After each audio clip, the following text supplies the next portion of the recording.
Hi മച്ചന്മാരെ, അപ്പോൾ നമ്മൾ ഇന്നുള്ളത് മൂവാറ്റുപുഴ, അതായത് തൊടുപുഴയ്ക്ക് ഏകദേശം അടുത്ത് എറണാകുളം ജില്ലയിൽ മൂവാറ്റുപുഴ എന്ന ലൊക്കേഷനിലാണ് കേട്ടോ. നമ്മൾ ഈ പിന്നിൽ കാണുന്ന വീടിൻ്റെ പ്രൊഫൈലിൻ്റെ വർക്കിന് വേണ്ടി വന്നതാണ് നമ്മൾ. അപ്പോൾ വർക്കൊക്കെ കണ്ടിട്ട് എന്തായാലും നിങ്ങൾ അഭിപ്രായം പറഞ്ഞോളൂ. ഏകദേശം അച്ഛന്മാരെ ഈ കാണുന്ന ലൈറ്റാണ് കേട്ടോ ഇവിടുന്ന് റിമൂവ് ചെയ്തായിട്ട് രണ്ടാമത് പ്രൊഫൈൽ ലൈറ്റ് സെറ്റ് ആക്കിയതാണ് കേട്ടോ. ഏകദേശം ഒരു 26 മീറ്ററോളം നമ്മൾ ലെങ്ത്ത് പ്രൊഫൈൽ ലൈറ്റ് വന്നിട്ടുണ്ട് കേട്ടോ. നമ്മളെ ക്ലൈൻറ്റ് ഏകദേശം ഈ വീട് ടോട്ടൽ ഏകദേശം 160 ചില്ലാനം മീറ്റർ എന്ത് ചെയ്തിട്ടുണ്ട് നമ്മൾ പ്രൊഫൈൽ ലൈറ്റ് മാത്രം ചെയ്തിട്ടുണ്ട്. ക്ലൈൻറ്റിന് ലൈറ്റ് കൊണ്ട് അത്യാവശ്യം നല്ല ഭ്രമമുള്ള ആളാണ് കേട്ടോ, അതുകൊണ്ടാണ് പ്രൊഫൈൽ ലൈറ്റ് ചെയ്ത്. പിന്നെ ഈ ഏരിയക്ക് വേറെ പ്രത്യേകത ഉണ്ട്, ഇതൊരു വരാന്ത പോലെ അപ്സ്റ്റെയറിൽ ഒരു വരാന്ത പോലെയുള്ള സംഭവമാണ് കേട്ടോ. അപ്പോൾ ഇത് റോട്ടിലൂടെ പോകുമ്പോൾ എന്ത് ചെയ്യുന്നുണ്ട്, അത്യാവശ്യം നല്ല വ്യൂ ഉള്ളൊരു ഏരിയയാണ്. അപ്പോൾ എന്ത് ചെയ്യും, ഓണർക്ക് ഇവിടെ ഒരു പ്രൊഫൈലായിട്ട് ചെയ്താൽ കൊള്ളാമെന്ന് ചോദിച്ചാൽ നമ്മളോട് ചെയ്യാൻ പറ്റുമെന്ന് ചോദിച്ചാൽ അങ്ങനെ ചെയ്തതാണ്. ഇത് സിമെൻറ്റിൻ്റെ ഷീറ്റാണ് കേട്ടോ, ആ ഷീറ്റിലാണ് നമ്മൾ ചെയ്തത്. ഇത് വീടിനെ അത്യാവശ്യം ഒന്ന് എന്താ ചെയ്യുക, ഭംഗി കൂട്ടാൻ വേണ്ടി ചെയ്ത ഓരോ ഡിസൈനുകളാണ്, അതിലാണ് നമ്മൾ പ്രൊഫൈലായിട്ട് സെറ്റാക്കിയത് കേട്ടോ.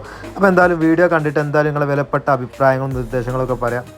അതേപോലെ വർക്ക് ചെയ്യണം എന്ന് താല്പര്യമുള്ളവർക്ക് എന്ത് ചെയ്യുക, ബയോയിൽ നമ്മളെ നമ്പറുണ്ട്, തീർച്ചയായും നമ്മൾ കോൺടാക്ട് ചെയ്യുക. നമ്മൾ പറ്റുന്ന സാഹചര്യത്തിനനുസരിച്ച് എന്ത് ചെയ്യുക, നമ്മൾ വർക്ക് എടുത്ത് അടിപൊളിയാക്കി ചെയ്ത് തരാൻ പറ്റും കേട്ടോ. ഇതിപ്പോൾ നമ്മൾ ചെയ്തത് മൂവാറ്റുപുഴയാണ്, നമ്മൾ ഓൾ കേരള ചെയ്യുന്നുണ്ട്.